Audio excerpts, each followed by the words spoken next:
ఏంటి? ఒక ముస్లిం సమాధి ముందు పూరి జగన్నాథుడి రథం ఆగుతుందా? అవును, అతని పేరు సాలాబేగ్. చాలా బేగా అతనెవరు? 17th సెంచరీలో ముఘల్ సుబేదార్ లాల్ బేగ్కి మరియు బ్రాహ్మణ విడువైన లలితకి సాలాబేగ్ పుట్టాడు. అవునా? మరి సాలాబేగ్కి జగన్నాథుడికి సంబంధం ఏంటి? విను, సాలాబేగ్కి చిన్నప్పటి నుంచి హెల్త్ బాగుండేది కాదు. సో తన తల్లి అయిన లలిత ఎప్పుడు జగన్నాథునికి ప్రే చేస్తూ ఉండేది. మరి సాలాబేగ్కి నయమైందా? అవును, అప్పటి నుంచి సాలాబేగ్ కూడా జగన్నాథునికి భక్తుడయ్యాడు. కానీ సాలాబేగ్ ఒక ముస్లిం కావడంతో జగన్నాథుని ఆలయంలోకి వెళ్ళలేకపోతాడు. సో తను ఎవ్రీ ఇయర్ రథయాత్ర జరిగే టైంలో జగన్నాథుని చూడడానికి అక్కడికి వెళ్ళేవాడు. కానీ సాలాబేగ్ ఒక ఇయర్ అక్కడికి రావడం లేట్ కావడంతో జగన్నాథుని రథం అక్కడే ఆగిపోయింది. ఓ, తర్వాత ఏమైంది? ఆ రోజు రాత్రి ఒక పూజారి కల్లోకి జగన్నాథుడు వచ్చి, రేపు నా ముస్లిం భక్తుడు వచ్చే వరకు నా రథం ముందు కదలదు అని అంటాడు. మరి నెక్స్ట్ డే సాలాబేగ్ అక్కడికి వచ్చాడా?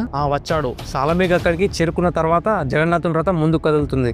ఓ, అందుకేనా ఎవ్రీ ఇయర్ ఒక ముస్లిం సమాధి ముందు జగన్నాథుడి రథాన్ని ఆపుతారు?